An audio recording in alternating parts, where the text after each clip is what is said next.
3, 2, 1.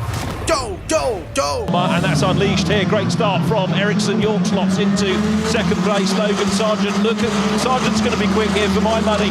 He's in third place, but coming under pressure. Ericsson's new territory for him being up front here.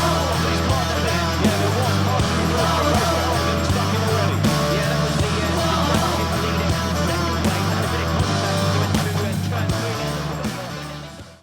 Indian racing festival தொடரின் இரண்டாவது சுற்றின் formula 4 என்ற car பந்தயம் August 31 மற்றும் September 1 ஆகிய தேதிகளில் சென்னையில் நடைபெறுகிறது.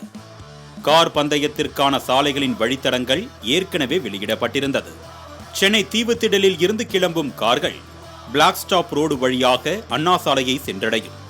அங்கிருந்து இடதுபுறமாக பயணித்து காயிதே மில்லத் பாலத்தை கடந்து பின்னர் ஜிம்கானா கிளப் அருகே உள்ள பெரியார் பாலத்தை கடக்கும். மீண்டும் இடதுபுறம் திரும்பி சிவானந்தா சாலைக்குள் நுழைந்து நேபியர் பாலத்தை கடந்து போர் நினைவு சின்னம் வழியாக மீண்டும் பிளாக் ஸ்டாப் ரோடு சென்று இறுதியாக தீவுத்திடலை அடையும்.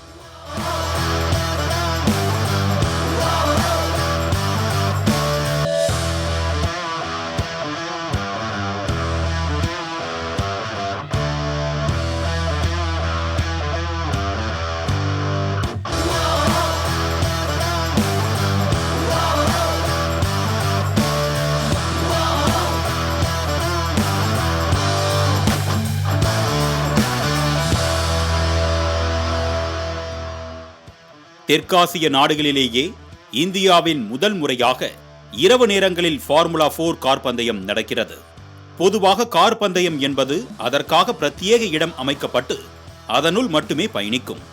ஆனால் சென்னையில் மக்கள் பயன்பாட்டில் உள்ள சாலைகளிலேயே இந்த பந்தயமானது நடக்க உள்ளதுதான் சிறப்பு வாய்ந்தது. பந்தயம் நடைபெறும் 3.5 கிலோமீட்டர் ஓடுதளத்தில் மொத்தம் 19 திருப்பங்கள், இரட்டை வளைவுகள் ஏற்படுத்தப்பட்டுள்ளன. இதில் 1200 சிசி முதல் 1800 சிசி செயல்திறன் கொண்ட கார்கள் மணிக்கு 250 கிலோமீட்டர் வேகத்தில் சீறி பாய உள்ளது. இதனை காண்போரின் நலனை கருத்தில் கொண்டு பந்தயம் நடக்கும் இரு புறங்களிலும் கம்பி வேலிகள் அமைக்கப்பட்டுள்ளது. ஹைதராபாத் நகரைச் சேர்ந்த RBBS நிறுவனம் இந்த ஃபார்முலா 4 கார் பந்தயத்தை அரசு அனுமதியுடன் சென்னையில் நடத்துகிறது. சிங்கப்பூர், அஜர்பைஜான் உள்ளிட்ட நாடுகளில்தான் இதுவரை இவ்வாறான பந்தயங்கள் நடந்தது. ஆனால் சென்னையில் இந்த பிரம்மாண்ட நிகழ்வு நடைபெற இருப்பது சென்னை வாசிகளை ஆர்ப்பரிப்பில் ஆழ்த்தியுள்ளது. மாலை முரசு செய்திகளுக்காக ஒளிப்பதிவாளர் ஜெகதீஷுடன் செய்தியாளர் மணிகண்டன்.